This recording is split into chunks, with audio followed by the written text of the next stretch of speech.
Ahora tiene una trompeta. A ver quién se le mide. Hay una trompeta, ¿en serio? A ver quién se le mide a tocar trompeta. Para que toquemos trompeta de Dios.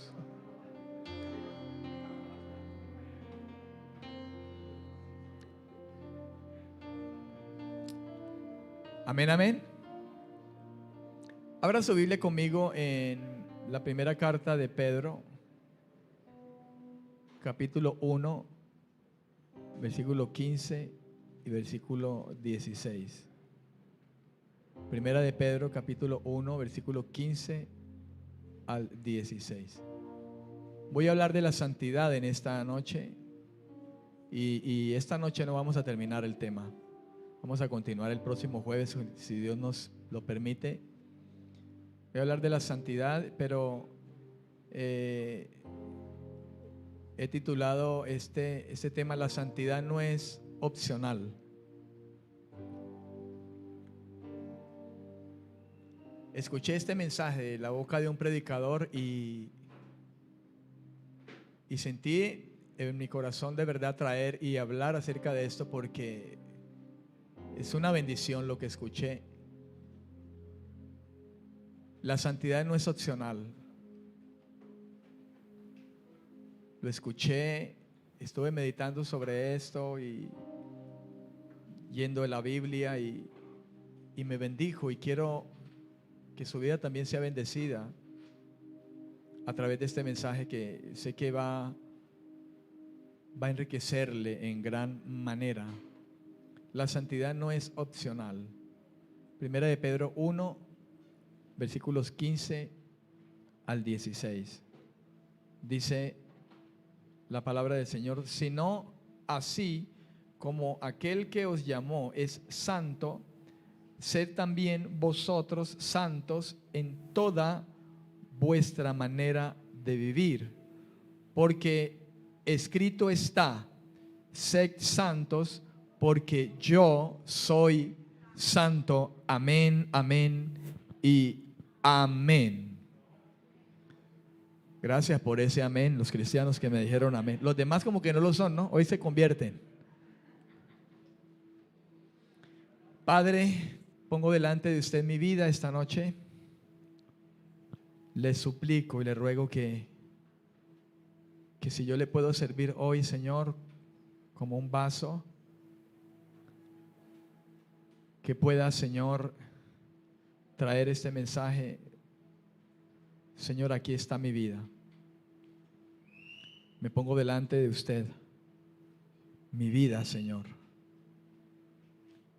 Y te ruego, Dios, que hoy hables a mi corazón y hables al corazón de todos los que estamos aquí hoy, y toda persona que pueda estar a través, Señor, de los medios.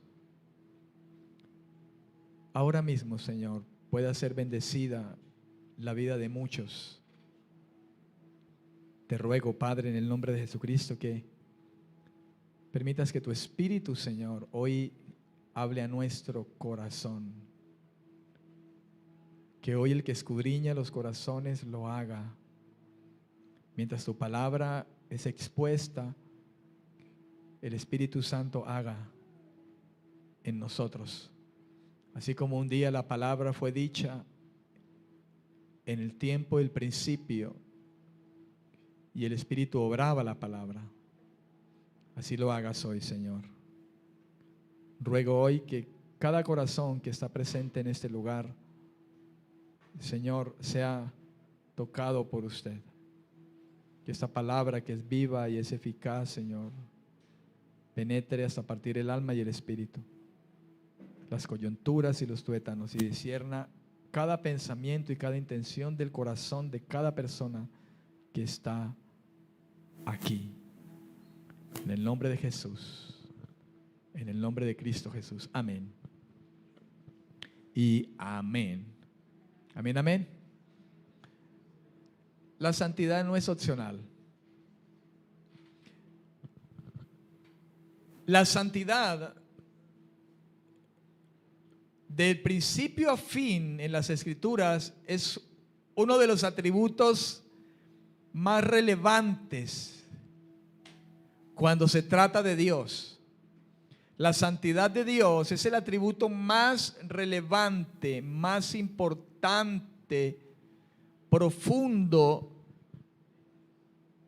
de la naturaleza de Dios, y a través de toda su palabra, desde el comienzo, desde el Génesis, como lo muestra la Escritura, hasta Apocalipsis, Dios ha resaltado siempre su santidad a través de todas las Escrituras, desde principio a fin, desde el Edén, el Génesis.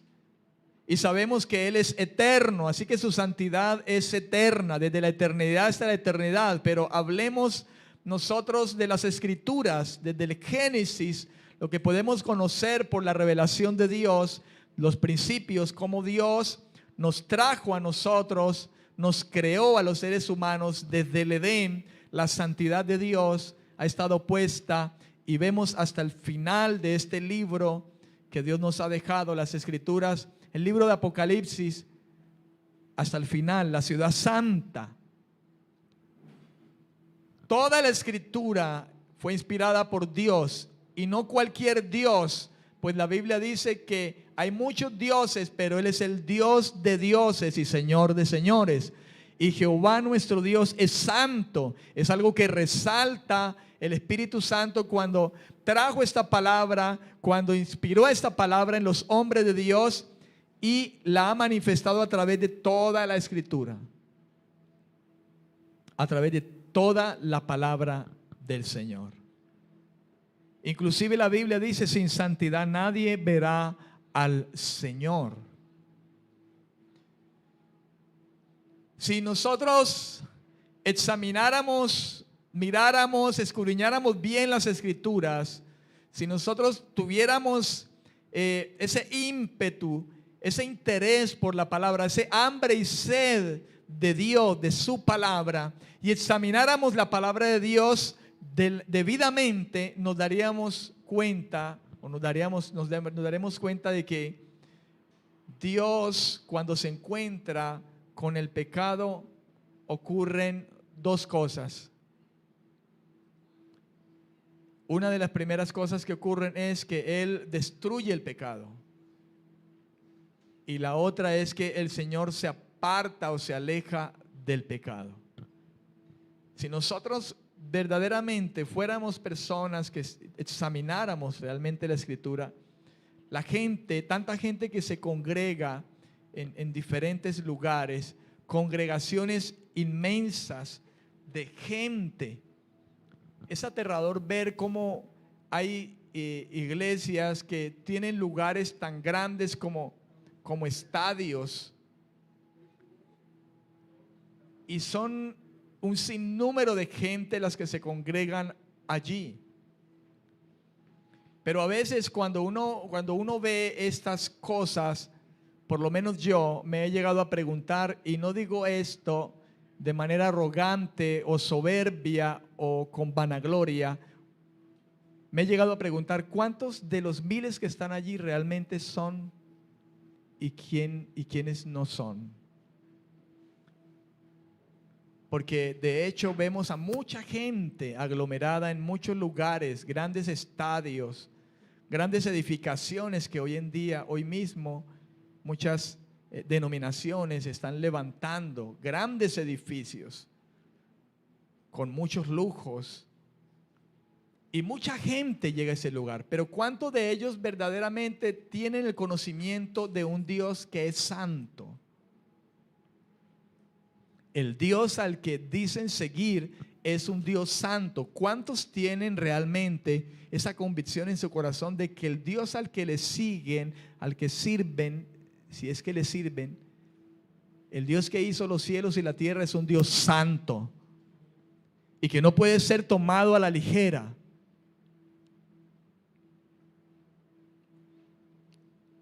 Qué bueno sería que verdaderamente todas las personas que bien pueden reunirse en lugares, en diferentes lugares, grandes, pequeños, en lugares medianos, tengan la conciencia, la plena conciencia de que el Dios al que están buscando es un Dios santo.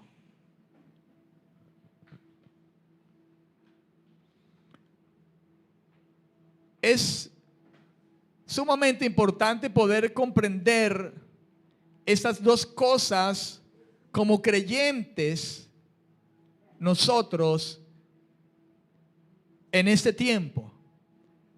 Que Dios, cuando Dios se encuentra con el pecado, o Dios destruye el pecado, o Dios se aparta o aleja el pecado de él.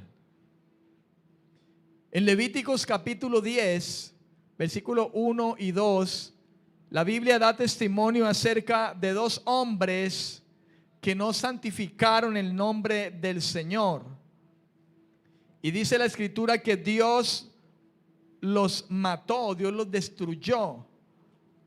La escritura dice que Dios es amor, pero muchos olvidan que Él mismo es también fuego consumidor.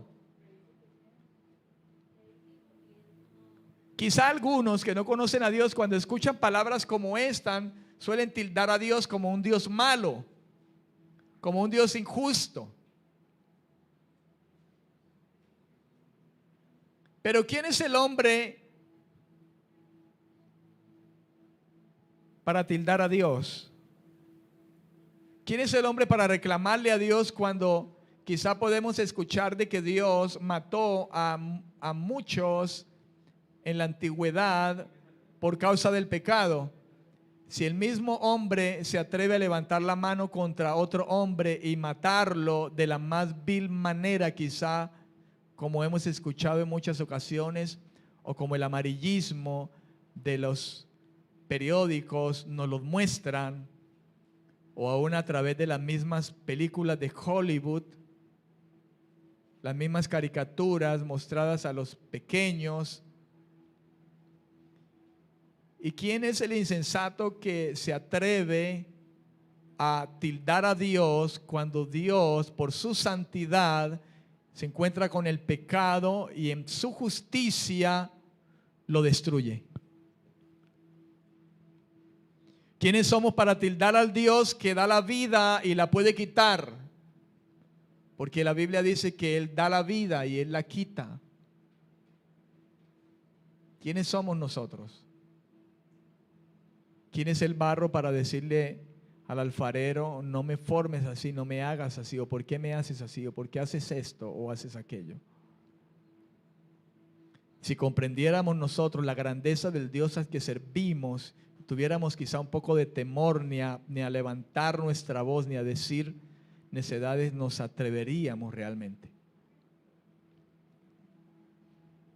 Levíticos capítulo 10, versículo 1 y 2 habla de dos hombres, Nadab y Abiú, hijos de Aarón.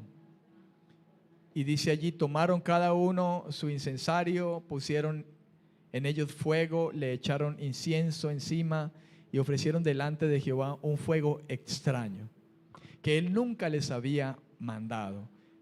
Entonces salió de la presencia de Jehová un fuego que los quemó y murieron delante de Jehová.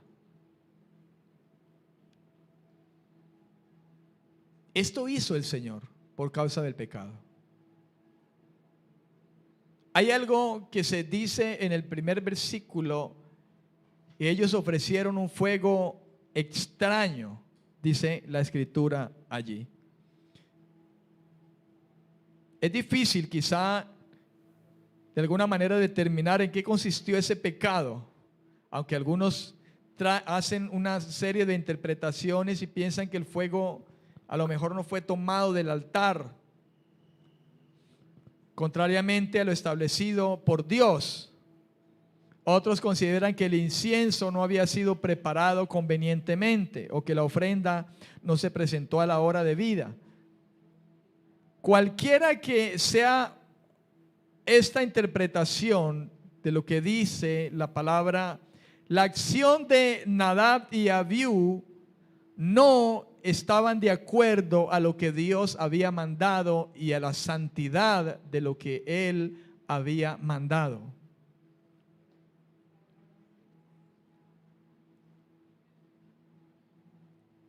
ellos ofrecieron algo que no agradó al Señor. Ellos fueron en contra en su actitud, en contra de la santidad de Dios. Y usted y yo debemos de saber que Dios es santo en todo. Su justicia es santa, su palabra es santa, su amor es santo, su misericordia es santa, sus juicios son santos. Todo de Él es santo. Todo de Él, aún sus juicios. Y cuando Dios determinó esto, lo hizo bajo la santidad de su justicia. En 1 de Samuel capítulo 2 también podemos encontrar nosotros aquella ocasión cuando también los hijos de Elí pecaron. 1 de Samuel capítulo 2. Quiero que vaya conmigo a la escritura y podamos leer algunos versículos que tengo señalados aquí. 1 de Samuel capítulo 2. Versículo 12 dice: los hijos de Elí eran hombres impíos, y Elí era sacerdote en aquel tiempo, era sumo sacerdote en aquel tiempo, y sus hijos estaban con él. Pero el versículo 12 dice que estos hombres eran hombres impíos que no tenían conocimiento de Jehová. Hermano, mucha gente suele decir que conoce a Dios, pero si alguien no vive una vida santa como la de él, este no puede decir que conoce a Dios, porque quien conoce a Dios en primera instancia sabe que Dios es un Dios santo, y quien lo conoce debe vivir de la manera como Él es. Leímos en 1 de Pedro 1, del 15 al 16, escrito está: santos seréis vosotros porque yo soy santo, dijo el Señor. No puedes decir que conoces a Dios o conoces del Evangelio si tu vida no es una vida santa. Amén. El versículo 17 de ese mismo capítulo, hablando acerca de estos hombres, dice: así pues el pecado de estos ayudantes era muy grande ante Jehová, porque menospreciaban las ofrendas de Jehová. Solo voy a nombrarle algunos versículos claves, por decirlo así, y quizá usted se sienta inquieto a lo mejor de volver a recordar la historia de estos hombres y mirar el contexto para poder comprender quizá de alguna manera mejor lo que le estoy tratando de decir ahora a través de este mensaje. Dice la Biblia: así pues el pecado de estos ayudantes era muy grande ante Jehová. Fíjese que dice era muy grande. ¿Por qué? Porque ellos menospreciaron las ofrendas del Señor. Y en otra manera de decirlo, ellos menospreciaron la santidad del Señor. Tuvieron por poco al Señor.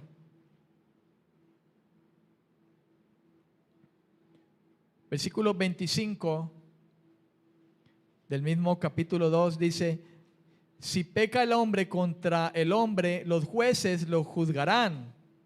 Pero si alguno peca contra Jehová, ¿quién rogará por él? Pero ellos no oyeron la voz de su padre, porque Jehová había resuelto hacerlos morir. ¿Sabe que Elí también murió? Porque Elí tampoco puso orden en su casa. Pero la Biblia dice que Dios tiene su mirada sobre justos e injustos. El salmista decía: ¿a dónde huiré de tu presencia? Mi querido hermano y amigo que me escucha en esta noche, los ojos de Dios están puestos sobre justos e injustos. Nadie podrá esconderse el día que el Señor tenga que llamar a todo hombre sobre la tierra para dar testimonio de sus obras, para dar razón de sus obras. Tanto usted como yo, como creyentes, nosotros tendremos que comparecer delante del Señor. Y el mundo que no reconoce o no reconoció al Señor, que no reconoció a Cristo, que no reconoció el mensaje de salvación, no lo recibió, que despreció la gracia del Señor, ellos también tendrán que dar cuenta alguna vez. Serán levantados del polvo mismo, del mar. Dice la Biblia que todos compareceremos ante el Señor, justos e injustos.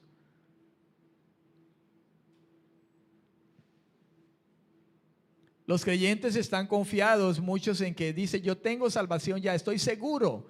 Y por ahí hay algunos que dicen, salvo, siempre salvo, entonces vivo como me da la gana. Pero no es así. Porque que alguien piensa de esta manera, de seguro que ni ha nacido de nuevo. Y si alguien siendo hijo quizá en algún momento osa de alguna manera errar en esto, se la verá con Dios también. Porque el Dios al que servimos es un Dios santo. En el versículo 34 del mismo capítulo 2 de Primera de Samuel, dice la Escritura, te será por señal esto, que acontecerá a tus dos hijos. Y aquí está hablando el Señor de Elí. Ofni y Finés, ambos morirán el mismo día. Ambos morirán. Amén. Ambos morirán el mismo día, dijo el Señor. Palabra del Señor. Y allí vemos nosotros cómo cuando Dios se encuentra con el pecado, Dios y el pecado se encuentran, cómo Dios lo destruye. Y vemos allí algunos ejemplos de cómo en el Antiguo Testamento, cómo Dios mató, hermano, llevó a muerte a gente que no honró su santidad. Pero déjeme darle también un ejemplo quizá en el Nuevo Testamento y recordarle Hechos capítulo 5, versículo 1 al 11, cuando la Escritura también narra lo que le aconteció a dos personas, una pareja que supuestamente servían al Señor, Ananías y Zafira, que cada uno en el debido momento, por separado cada uno, fue confrontado y dice la Escritura que cayeron muertos y los jóvenes los recogieron a cada uno de ellos y los sacaron muertos por causa de que mintieron al Señor. Ellos pensaron que estaban mintiéndole a Pedro, a los apóstoles, pues Dios estaba en medio de ellos y se había convenido por Dios mismo, por la guía de Dios, en que ellos tendrían todas las cosas en común y vendían las heredades y todo lo tenían en común. Fue como Dios se movió en ese tiempo de la iglesia primitiva. Y Ananías y Zafira habían vendido una heredad, pero ellos mintieron, pretendiendo mentirle a los apóstoles. No sabían que estaban mintiéndole era al mismo Dios, al mismo Espíritu Santo.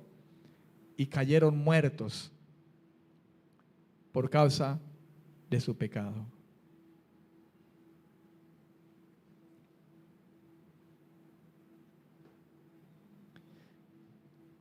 Es tremendo el ver cómo hay gente que hoy en día no tiene ninguna clase de temor del Señor y están frente a una congregación, en un altar, predicando la palabra de Dios, cuando su vida misma es una vida de pecado, conscientes de pecado.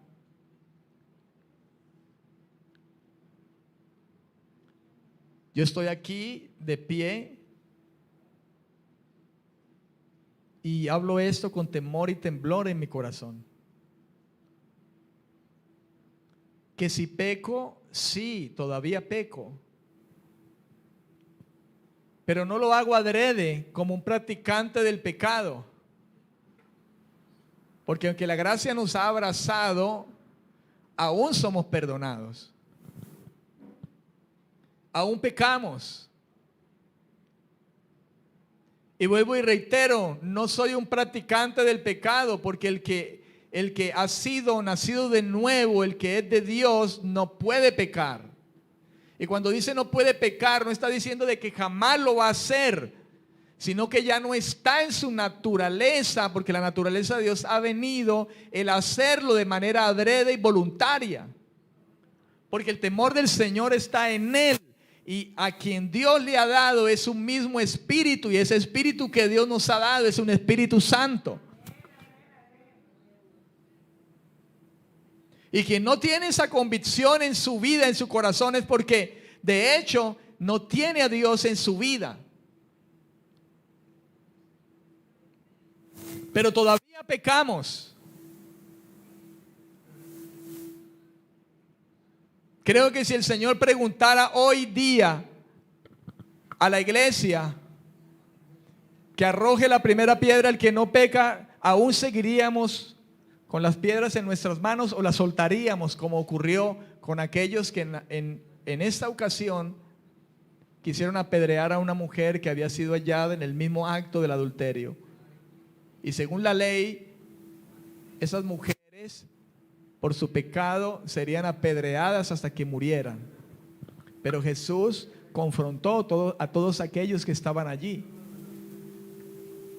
y les dijo: el que esté libre de pecado, que arroje la primera piedra contra ella.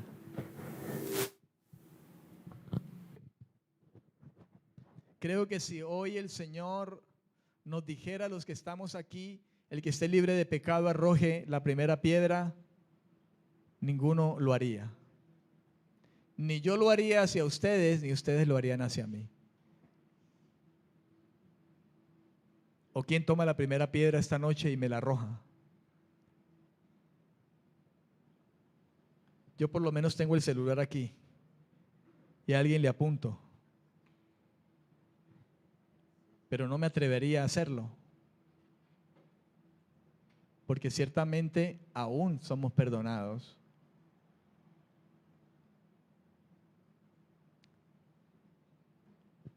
Amén.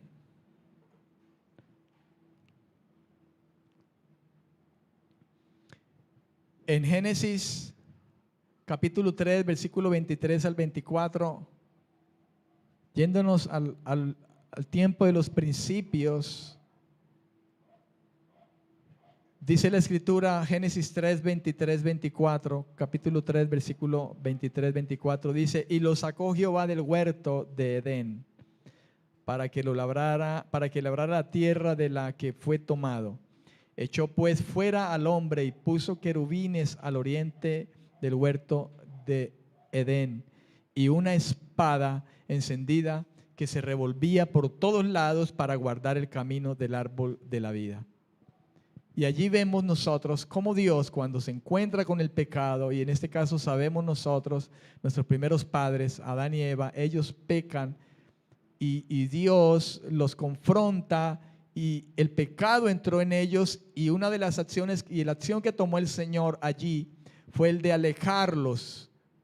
Alejó al hombre, y dice la escritura allí que los echó fuera, los alejó, los puso fuera por causa del pecado a Adán y Eva, del lugar donde Él tenía comunión con ellos.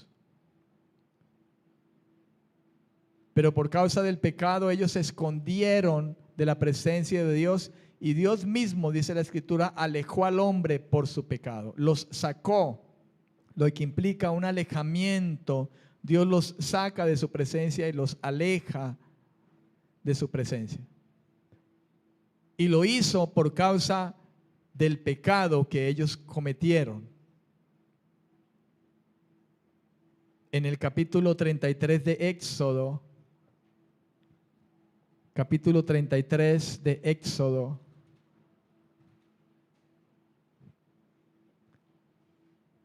dice la escritura, leyendo del versículo 1, Jehová dijo a Moisés: anda, vete de aquí tú y el pueblo que sacaste de la tierra de Egipto, a la tierra de la cual juré a Abraham, Isaac y Jacob, diciendo: a tu descendencia la daré.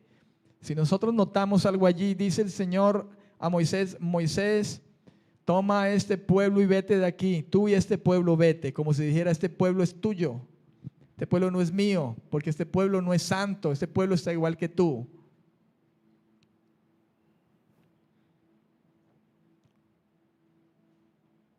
Yo enviaré, dice el versículo 2, yo voy a enviar de delante de ti el ángel y echaré fuera al cananeo, al amorreo, el eteo, el fereceo, el heveo y el jebuseo, y subirás a la tierra que fluye leche y miel, pero yo no voy a subir contigo, no subiré, no sea que te destruya en el camino, pues eres un pueblo muy terco. Fíjese cómo dice la escritura: yo no iré contigo, no subiré, no sea que te destruya por causa de tu pecado, porque eres un pueblo terco, necio.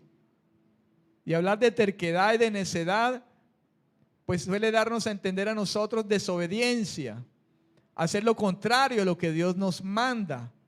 Esto es desobedecer y ser necios y tercos cuando conocemos al Dios que le servimos. Sin embargo, no asumimos la obediencia a su santidad. Y esto ocurrió con Israel. Y para nosotros no es de extrañar, porque ciertamente el mismo Pablo, allí en 1 Corintios capítulo 10, habló también en alguna manera de que tomáramos en cuenta el pecado de su pueblo, del pueblo de Dios en el desierto, cómo le tentaron, cómo pecaron contra él. Y nos insta el apóstol Pablo a que nosotros no hagamos lo mismo que ellos.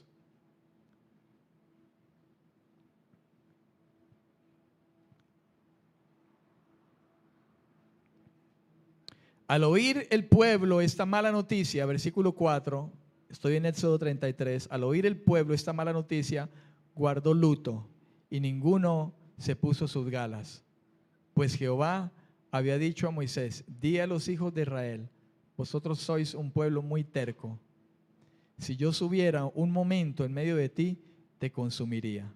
Quítate pues ahora tus atavíos, para que yo sepa lo que te he de hacer.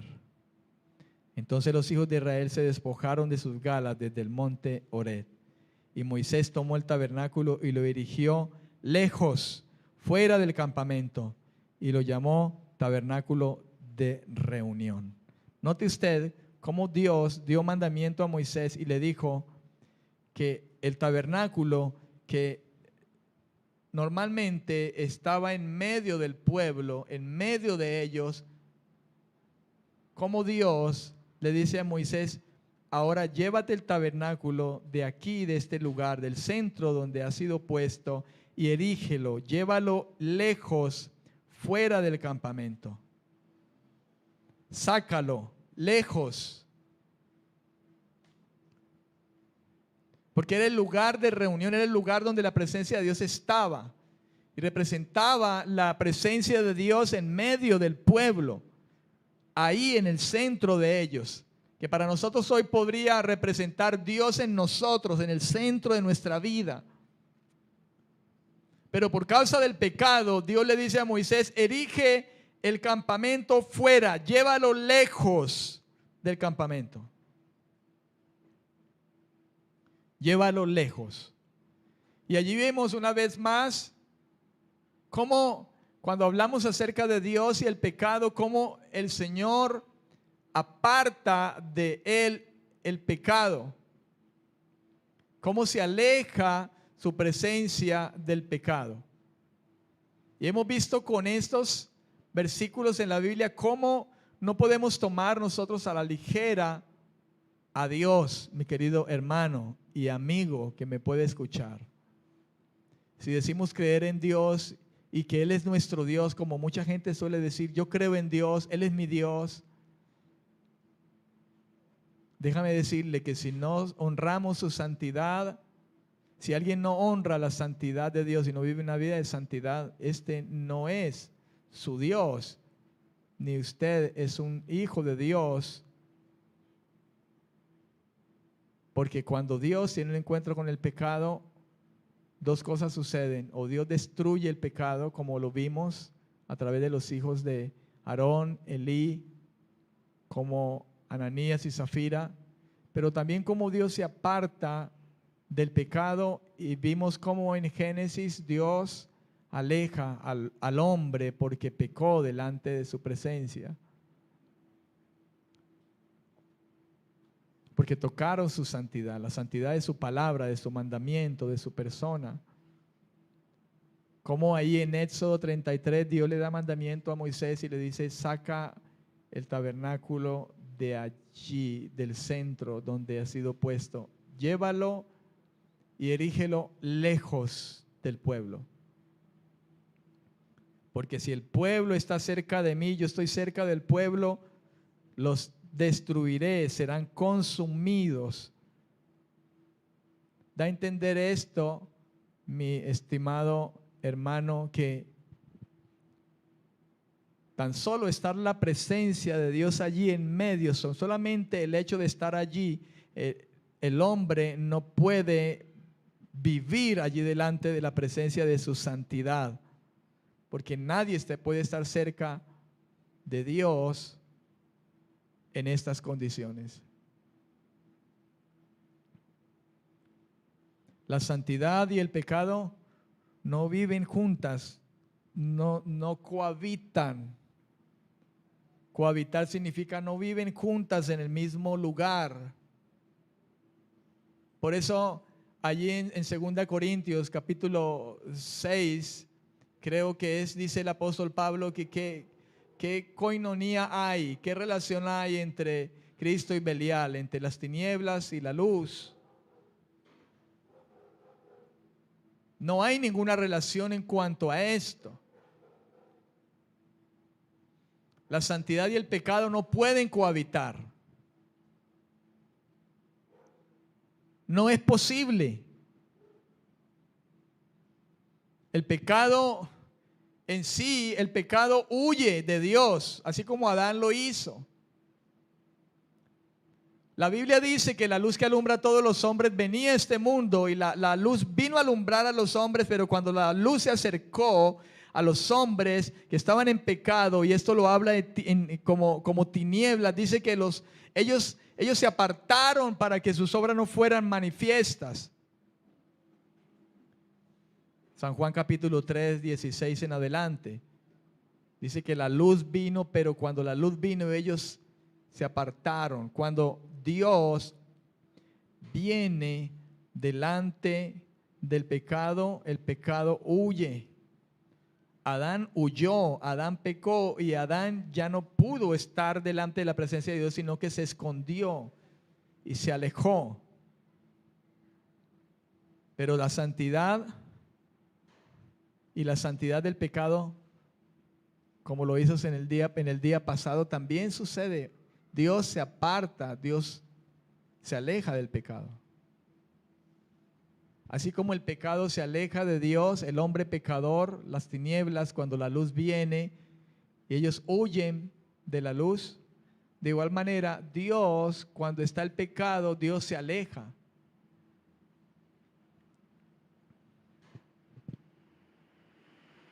Amén. Porque el pecado y la santidad no pueden cohabitar, vivir juntas en el mismo lugar. Pero entonces, en vista de esto que hemos hablado, surge una pregunta. Y yo sé que a lo mejor usted de alguna manera se la ha hecho después de escuchar esto, de hablar acerca de que la santidad y el pecado no pueden cohabitar. Y ciertamente les decía ahora rato que todavía pecamos, todavía somos perdonados. Y no lo digo yo, sino que la Escritura lo dice, que aquel que dice que no peca hace mentiroso a Dios. Él ha sido puesto como el abogado, Él está intercediendo por nosotros, y si alguien peca y se arrepiente de corazón, dice que Dios lo perdona y la sangre de Jesucristo le limpia de todo pecado. Pero esto no puede ser tomado como un juego, como muchos lo pueden tomar. Que peco, dicen por ahí, rezo y empato. Porque nadie se burla de Dios. Así que si usted asume ser un cristiano, un creyente, pero usted juega de esta manera, no se burle de Dios, porque quizá al final Dios se burlará de usted y usted terminará siendo burlado por Dios. Y la pregunta es, y la vamos a formular para dejarlo allí, dentro de 8 días, si Dios nos permite. ¿Cómo entonces se da esa lejanía de Dios con nosotros, en quien mora el Espíritu Santo de manera permanente? Esa sería la pregunta. Después de oír de que Dios, cuando se encuentra con el pecado, lo destruye o se aparta de él, y vimos ejemplos. Después de esto surge una pregunta, y la pregunta es esta: ¿cómo entonces se da esa lejanía de Dios con nosotros, en quien mora el Espíritu Santo de manera permanente?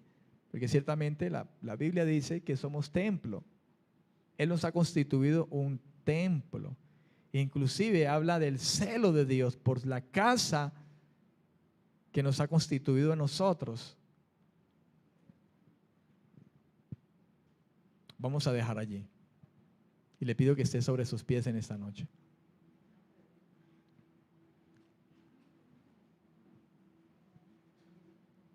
Y le invito para que usted el jueves pueda estar atento y que podamos ser edificados aún más con su palabra. Amén. Dios no puede ser tomado a la ligera. Póngase sobre sus pies, por favor.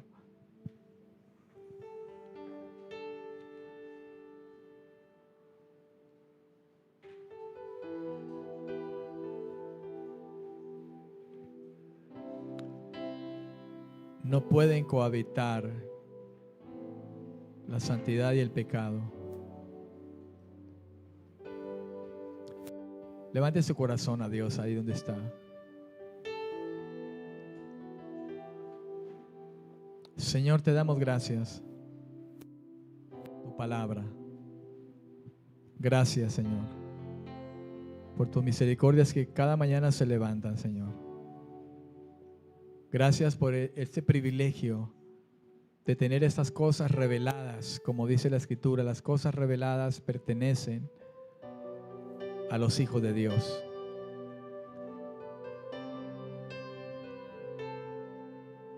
Mas las ocultas son de Él. Gracias por darnos a conocer, Señor, tu santidad. Gracias por permitirnos conocerte a través de tus palabras, Señor. Y aquí estamos dispuestos delante de usted, Señor. Háblanos. Dile, Señor, enséñame tu palabra. Enséñame, hazme entender, hazme comprender esto que has revelado, Señor, a través de las Escrituras. Quiero conocerte. El apóstol Pablo dijo: quiero conocerlo a Él y el poder de su resurrección. Si usted y yo en este tiempo pretendemos decir que conocemos a Dios, quizá escuchar a un gran hombre de Dios como fue el apóstol, y porque le plació al Señor con él, este hombre mismo dijo: quiero conocerlo. Y si usted y yo somos honestos de alguna manera y hemos leído acerca de la revelación que Dios a través del apóstol Pablo ha traído a través de sus escritos, pudiéramos ver a un hombre que realmente fue un hombre de Dios, que vivió para Cristo, como lo dijo él: ya no vivo yo, sino que Cristo vive en mí. Vivió para el Dios que le salvó.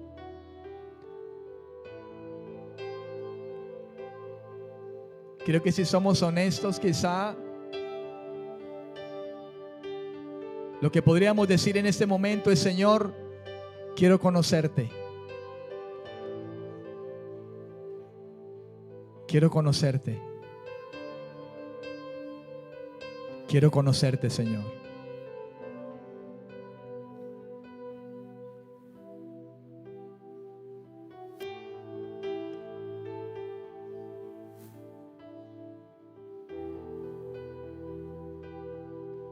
Aquí estoy, Señor, dispuesto a conocerte más.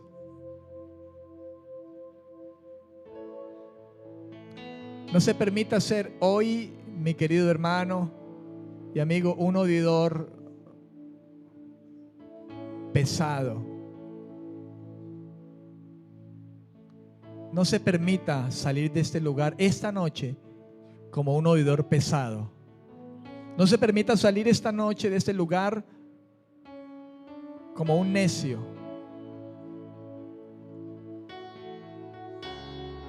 Sino escuche con atención lo que hoy, esta palabra de Dios revelada, que es para usted y para mí, haya lugar y cabida en tu corazón.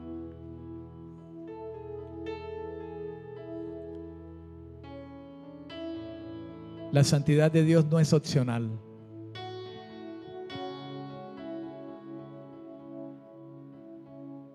Señor, queremos que nos ayudes a ser santos cada día como tú.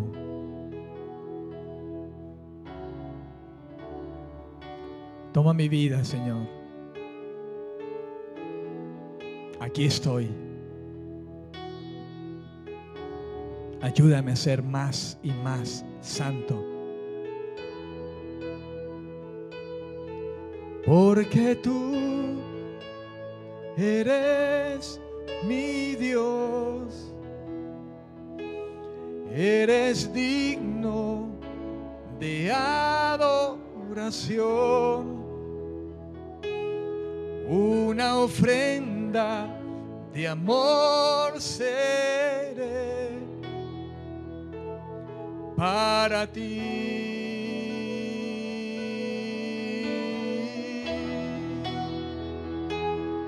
Porque tú eres mi Dios.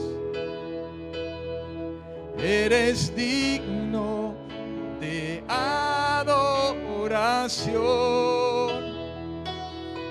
Una ofrenda de amor seré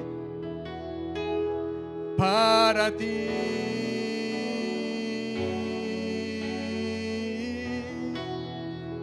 Dile: aquí estoy. Aquí. Levante su voz, dígaselo. Estoy. Te ofrezco todo lo que soy.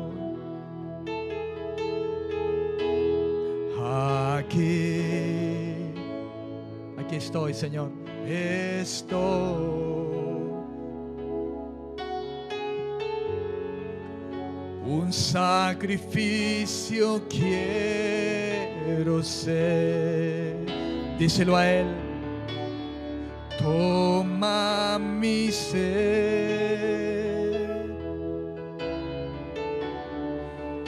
mi vida entrego a ti, porque tú eres mi Dios. Eres digno de adoración. Una ofrenda de amor seré para ti.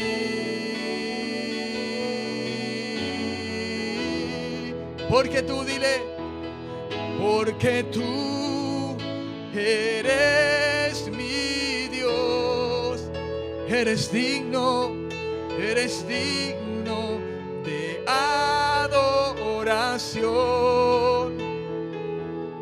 Una ofrenda de amor seré para ti, Señor, para ti.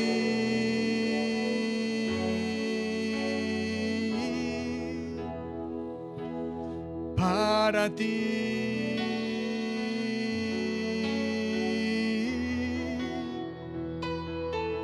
Para ti.